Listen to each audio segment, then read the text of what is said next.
Institut za javno zdravlje Vojvodine i Agencija za bezbednost u saobraćaju održali su edukativno predavanje za zdravstvene radnike, a u vezi sa pravilnim korišćenjem automobilskih sedišta za decu i bebe, a u cilju sprečavanja povreda u saobraćaju.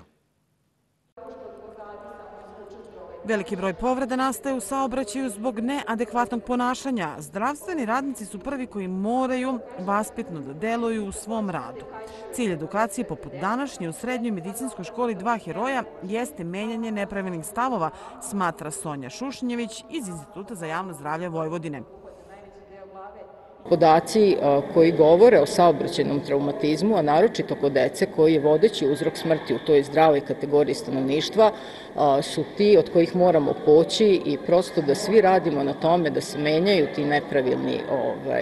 nepravilna ponašanja i da prosto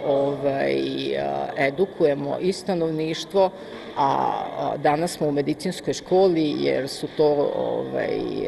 đaci koji će sutra za godinu, dve biti zdravstveni radnici i biti nam važni partneri u našem daljem radu. Današnjoj edukaciji prisustvovalo je mnogo budućih medicinskih radnika, učenika Srednje medicinske škole Dva heroja. Danas smo ovde sa budućim zdravstvenim radnicima, maturantima Srednje medicinske škole na smerovima koji će već sa sledeće godine biti u kontaktu sa roditeljima i profesionalno, dali im neke sugestije i savete kako i oni mogu da utiču na to da povećamo upotrebu i pravilnu upotrebu dečjih autosedišta, a završavamo, kao što rekoh, sa obukom zdravstvenih radnika u bolnici. Mislim da smo ova 2 dana onako značajno doprineli i da ćemo rezultate toga rada osetiti u nekoj narednoj godini, u narednim godinama i da će Novi Pazar onako zaslugom i Saveta za bezbednost saobraćaja i Agencije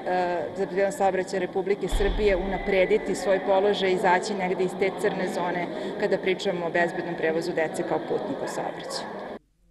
Agencija za bezbednost saobraćaja i Gradski savet za bezbednost saobraćaja sprovode trodnevnu edukaciju o pravilnoj upotrebi sedišta za decu i bebe, a nakon edukacije za roditelje, učenike Srednje medicinske škole, za sutra je zakazana obuka i za zdravstvene radnike.